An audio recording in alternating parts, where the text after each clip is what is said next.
দুর্গাপুরে সিটি সেন্টারের ভগৎ সিং ক্রীড়াঙ্গনের পাশে দিসম আদিবাসী গাঁও তার টানা ৫৫ দিনের ধর্না শনিবার নতুন মোড় নেয়। দুর্গাপুর এলাকায় শিক্ষা, জমির অধিকার, পুনর্বাসন ও কর্মসংস্থানের দাবিতে চলা এই আন্দোলনে উপস্থিত হন রাজ্যের অনগ্রসর শ্রেণী কল্যাণ দফতরের মন্ত্রী ক্ষুদিরাম টুডু। আন্দোলনকারীদের সঙ্গে দীর্ঘ আলোচনা করে তিনি সমস্যাগুলি খতিয়ে দেখে দ্রুত সমাধানের আশ্বাস দেন। সংগঠনের দাবি, আদিবাসী অধ্যুষিত এলাকায় দীর্ঘদিন ধরে শিক্ষা, জমির পাট্টা ও কর্মসংস্থানের মতো মৌলিক অধিকার উপেক্ষিত হচ্ছে।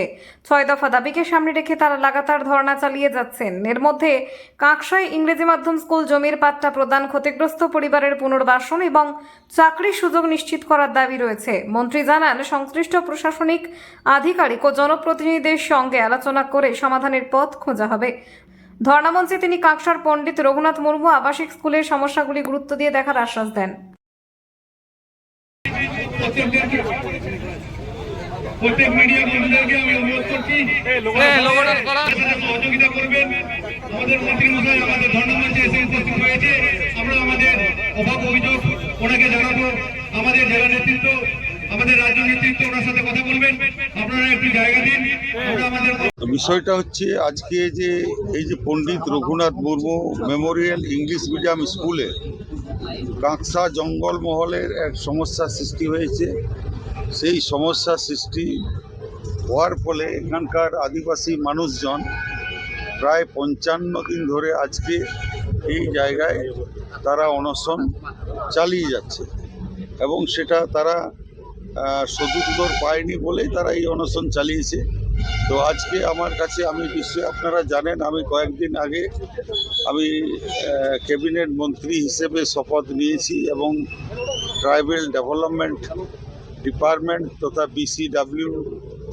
বিসিডাব্লিউ ডিপার্টমেন্ট, মাইনরিটি ডিপার্টমেন্ট, মাদ্রাসা বোর্ড ডিপার্টমেন্ট, এই ৩-৪টি ডিপার্টমেন্টের মন্ত্রী হিসেবে শপথ নেওয়া হয়েছে।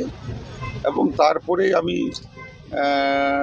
জানতে পারি যে এখানে আদিবাসী অর্থাৎ এই কাঁকসা যে একলব্য মডেল স্কুল রেসিডেন্সিয়াল চলছে, তাদের এই কিছু কর্মচারী বা সেখানকার বিষয় নিয়ে দাবি দাবা উঠেছে।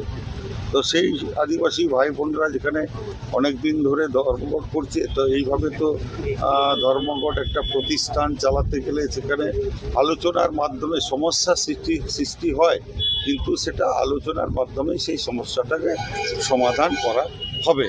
এবং তার জন্যে আজকে আমি সময় পেয়ে এবং খবর পেয়ে আমি ওনাদের কাছে চলে এসেছি এবং সেই বিষয়গুলো জানার জন্য, এবং পরবর্তীকালে তাদের যে দাবি দাবা বিষয়গুলো আছে আমি সেটা সহানুভূতির সাথে দেখে সেইগুলো আমি সমাধান করব।